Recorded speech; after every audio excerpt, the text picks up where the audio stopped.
Assalamualaikum warahmatullahi wabarakatuh. Saya Ananda Dwi Rizky dari jurusan Pemanfaatan Sumber Daya Perikanan, Fakultas Kelautan dan Perikanan akan mencoba menjawab beberapa pertanyaan berikut yang merupakan salah satu syarat untuk dapat mengikuti final mata kuliah Konservasi Sumber Daya Kelautan dan Perikanan kelas 02. Baiklah, saya akan mencoba menjawab beberapa pertanyaan sebelumnya. Dimulai dari pertanyaan pertama, yaitu bagaimana cara menentukan suatu daerah menjadi tempat pemijahan?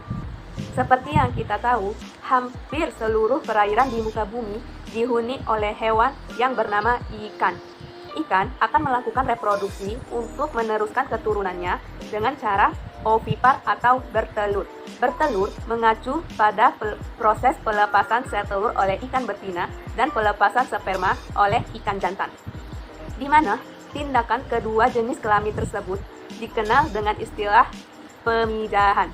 Sebelum melakukan pemijahan, ikan akan mencari daerah atau lokasi untuk melakukan pemijahan. Lokasi ini biasa dikenal dengan istilah spawning area atau area pemijahan. Setiap ikan atau setiap spesies ikan memiliki daerah pemijahan ikan yang berbeda-beda. Mereka akan mencari daerah yang aman dari predator dan daerah yang sesuai dengan kondisi tubuh mereka serta lingkungan yang sesuai dan cocok untuk telur atau larvanya yang akan dihasilkannya nanti. Mereka akan menghindar daerah yang banyak predator dan daerah yang banyak mengalami proses penangkapan oleh manusia. Mereka mencari tempat yang aman agar telur-telurnya aman dan dapat berlangsung hidup hingga menjadi ikan dewasa. Daerah pemijahan setiap spesies ikan berbeda.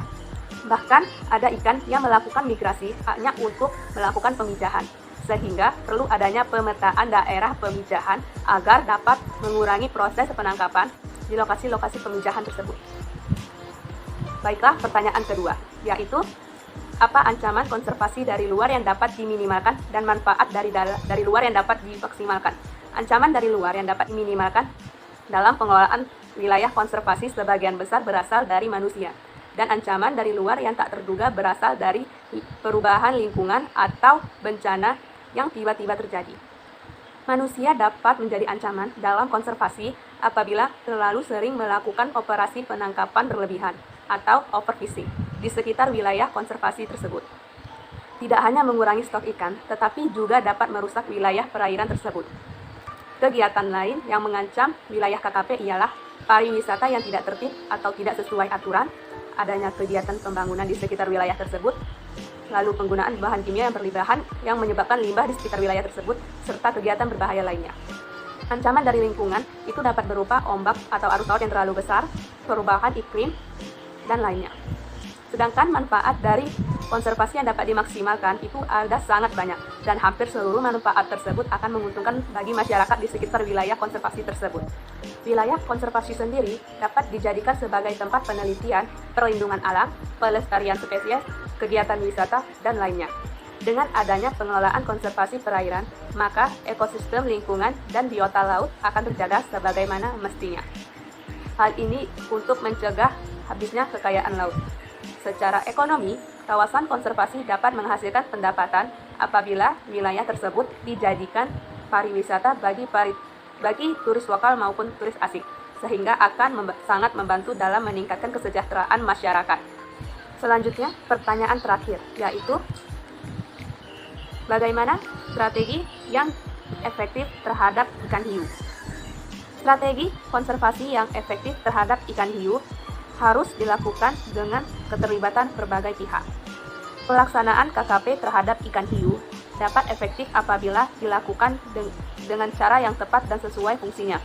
Pengelolaan KKP terhadap ikan ini akan berjalan baik bila banyak pihak yang ikut terlibat, baik itu masyarakat yang berada di wilayah KKP tersebut, pemerintah, maupun pelaku bisnis. Seperti yang kita tahu, penangkapan berlebihan terhadap ikan hiu menyebabkan populasi dari beberapa spesies ikan hiu mulai berkurang dan hampir terancam punah akibat tindakan dari nelayan-nelayan yang tidak bertanggung jawab. Pihak-pihak yang terlibat ini dapat membentuk suatu wilayah khusus untuk ikan hiu, di mana wilayah tersebut akan dikelola dengan baik agar ekosistemnya dapat baik, dan ikan hiu yang berada di sekitar wilayah tersebut juga dapat terus berkembang biak tanpa ada ancaman dari manusia. Sekian jawaban saya. Wassalamualaikum warahmatullahi wabarakatuh.